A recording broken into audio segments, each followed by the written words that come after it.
Então vamos entender um pouquinho do que é o pré-sal. O pré-sal é uma sequência de rochas sedimentares formadas há mais de 100 milhões de anos no espaço geográfico criado pela separação do antigo continente de Gondwana, mais especificamente pela separação dos atuais continentes americano e africano, que começou há cerca de 150 milhões de anos.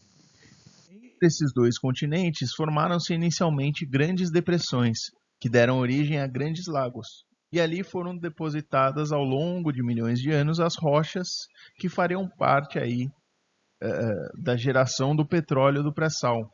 Porque como todos os rios dos continentes que se separavam corriam para as regiões mais baixas, grandes volumes de matéria orgânica foram depositadas ali naquele local.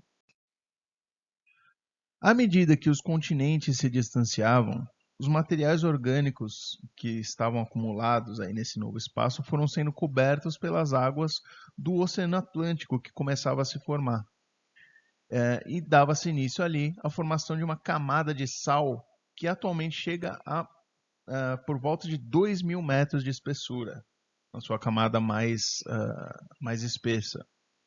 Então essa camada foi depositada em cima de toda essa matéria orgânica e reteve essa matéria por milhões de anos até que os processos termoquímicos transformassem essa camada orgânica em hidrocarbonetos, o que a gente chama de petróleo e gás natural. Para conseguir a extração de petróleo em águas ultraprofundas e chegar até a camada pré-sal, foi necessário o desenvolvimento de tecnologias próprias através da implantação do Programa Tecnológico para o Desenvolvimento da Produção dos Reservatórios do Pré-sal, ou sua sigla PRO-SAL. Após a exploração por reservatórios de petróleo, também chamada de prospecção, é necessária a perfuração de um poço para que haja acesso ao petróleo. Existem diversos métodos para a perfuração de poços, tanto em terra quanto no mar, mas o objetivo é sempre o mesmo: trazer o petróleo para a superfície para que possamos então utilizá-lo. Em alguns casos, a própria pressão do gás que é encontrado naturalmente com o petróleo é capaz de fazê-lo jorrar pelo poço. O petróleo é composto por uma grande diversidade de hidrocarbonetos, com diversas propriedades diferentes, pontos de ebulição diferentes e valores econômicos diferentes. Portanto, uma vez extraído, o principal destino do petróleo é a refinaria, onde vai ocorrer a sua destilação. Na refinaria, o petróleo será aquecido em uma caldeira a cerca de 400 graus Celsius. Essa caldeira é acoplada a uma torre de destilação ou torre de fracionamento, que possui vários pratos ou bandejas de destilação. Conforme vai subindo, cada bandeja apresenta uma temperatura mais baixa do que a anterior, de modo que as frações com pontos de ebulição mais altos se condensam e se depositam nas bandejas mais baixas, e as frações com ponto de ebulição mais baixo seguem até as bandejas mais altas.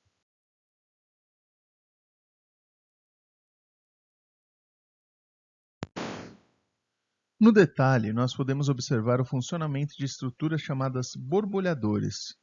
Essas estruturas permitem uma passagem dos vapores de hidrocarbonetos para a bandeja seguinte, forçando esse vapor a borbulhar pela fração de hidrocarbonetos que já se encontra ali depositada.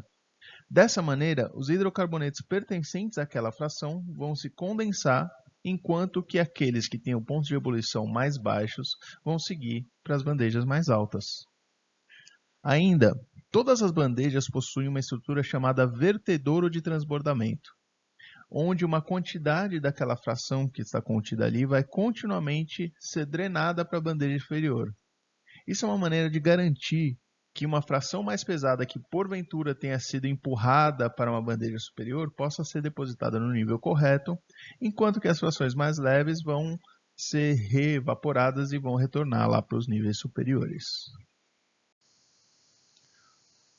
Craqueamento, que vem do termo em inglês cracking, né, que significa romper, fraturar, quebrar, como se denominam vários processos químicos na indústria pelos quais moléculas orgânicas complexas, como os hidrocarbonetos do petróleo, são quebradas em moléculas mais simples. Ou seja, o craqueamento dos hidrocarbonetos é um processo pelo qual cadeias longas são quebradas em cadeias mais curtas e de maior valor comercial. Uma das principais funções do hidrotratamento é a remoção de impurezas, ou seja, a substituição de heteroátomos, ou seja, átomos que não fazem parte dos hidrocarbonetos, como enxofre e nitrogênio, que aí durante a queima formarão o dióxido de enxofre e o dióxido de nitrogênio, que são os principais causadores da chuva ácida. Temos aí a remoção de halogênios, a remoção de compostos formadores de fuligem, são compostos aromáticos e átomos de metais. Então, o processo de hidrotratamento ele pode ser empregado em todas as frações do petróleo. Tá?